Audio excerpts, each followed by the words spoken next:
Wicket out कर लिया। Surya Kumar Yadav form में नहीं है, बड़ा जबरदस्त सलमान अली आगा ने कैच पकड़ा, लेकिन यहाँ पे अब ये पार्टनरशिप लगनी नहीं देनी चाहिए। यहाँ पे 30-40 रन की पार्टनरशिप लग गई, मोमेंटम उनकी तरफ चले जाना चाहिए। अब बॉलर्स का काम है कि आउट करते जाएं, पार्टनरशिप लगने ना दें। रन इतना कम है कि जरा सी पार्टनरशिप लगी तो फिर मैच, क्योंकि ऐसी इतना टोटल में आपको सिर्फ 40-50 रन की एक पार्टनरशिप चाहिए। सलमान अली आगा ने कैच पकड़ा और उसको कोई 18,000 कैमरा एंगल से दिखाया गया है।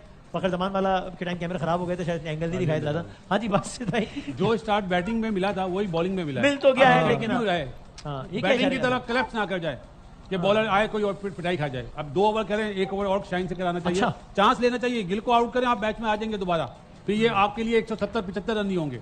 गिल अब गिल जो है वो बारी लेगा, वो लंबा खेलेगा, लेकिन चूंकि हमारा वर्मा इतना एक्सपीरियंस नहीं है पाकिस्तान के अगेंस्ट। सही है, ये चांस लेगा शॉट मारने की और मेरे ख्याल है बेस्ट चांस मिल सकता है। गिल उनका बेस्ट प्लेयर है। यस, टेक्निकल और रन है नहीं ज्यादा, रन इतने हैं नहीं है, और वो समझ गया अब ये गेम कैसे लेके जानी है। अगर वो आउट हो गया तो पाकिस्तान के हाथ में मैच होगा, वो भी बड़ी मेहनत करनी पड़ेगी क्योंकि उनकी बैटिंग बहुत डीप तक है। तो ये देखना पड़ेगा गिल को आउट करना और तिलक वर्मा, ये दोनों फॉर्म में है। बिल्कुल, I think not here. Wasim भाई ने थोड़ा सा ब्रेक लिया है, पूरे दिन वो यहाँ हमारे साथ साथ हैं और अभी आने भी वाले हैं। वो नमाज का ब्रेक लेके गए हैं। यहाँ थोड़ी देर में बहुत सारे हालात, जज्बात सब कुछ बदल गए हैं, क्योंकि जो इंपॉर्टेंट विकेट थी इंडिया के पॉइंट ऑफ व्यू से वो हासिल कर ली है और आउट हो गए हैं शुभमन गिल। 20 पर 3 खिलाड़ी आउट। तालियां पाकिस्तान की बॉलिंग के लिए। तो बासित भाई, जैसे आप कह रहे थे कि अगर ये विकेट ले ली और 30 रन के अंदर भी 3 आउट हुए तो पाकिस्तान मैच जीत सकता है। Now we are back in the game. इस टाइम 60% पाकिस्तान के हाथ में, इस टाइम 60% पाकिस्तान के हाथ में है।